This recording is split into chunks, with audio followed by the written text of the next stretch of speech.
The good thing about the technical model is that you can actually watch your athlete playing basketball and see them put their skills into action. You immediately notice that Aaron is a talented player.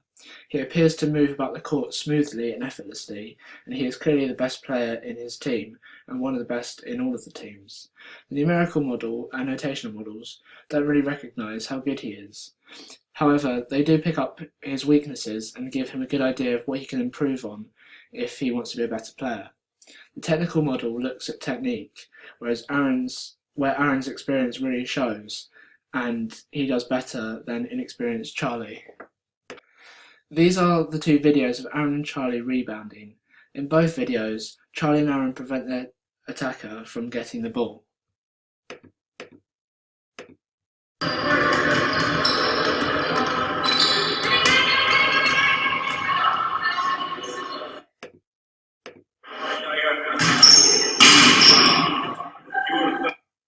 Boxing out.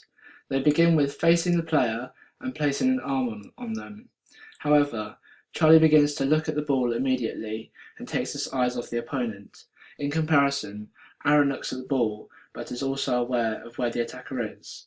They both turn around quickly, which is good because they can see where the ball is going to go. In the left video, Charlie doesn't crouch much compared to Aaron. Charlie is too submissive because he lets the attacking player nearly get the ball.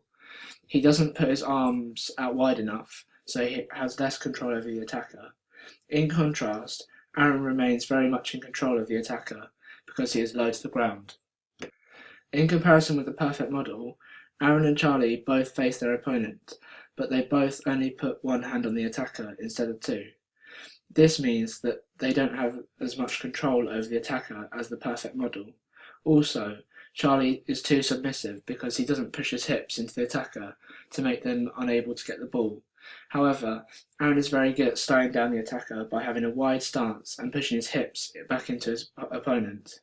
He has complete control over his attacker, and this means he can choose where he positions himself on the court.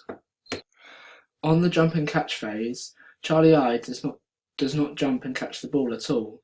Instead, he runs towards it and grabs the ball.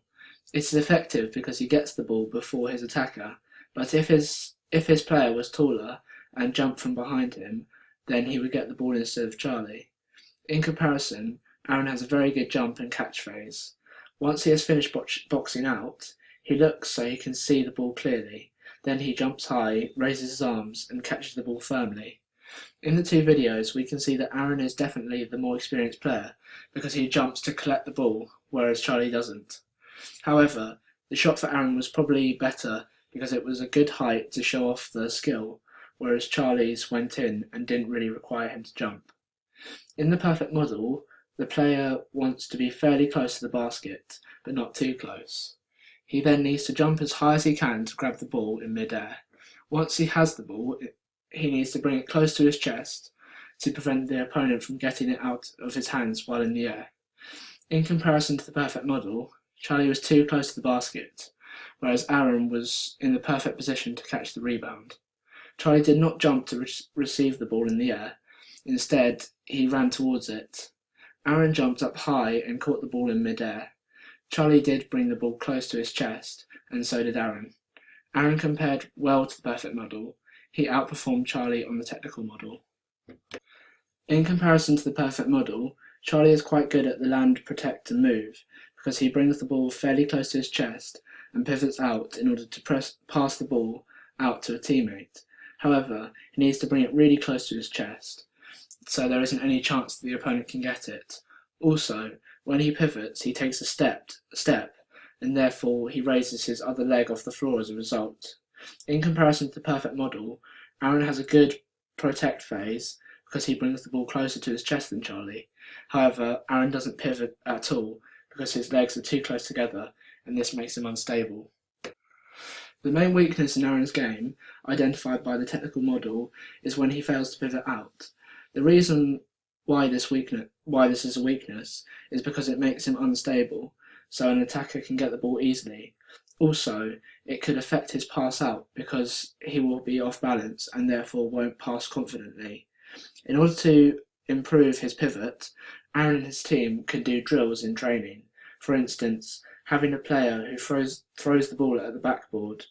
Aaron will run, jump, and catch the ball, land and pivot out, and pass it to a teammate waiting to receive a pass. It meets the SMART targets because it is specific. This drill targets improving Aaron's pivot when he plays basketball. It is measurable because Aaron's pivot can be observed and analysed by his coach to see whether his pivot has improved.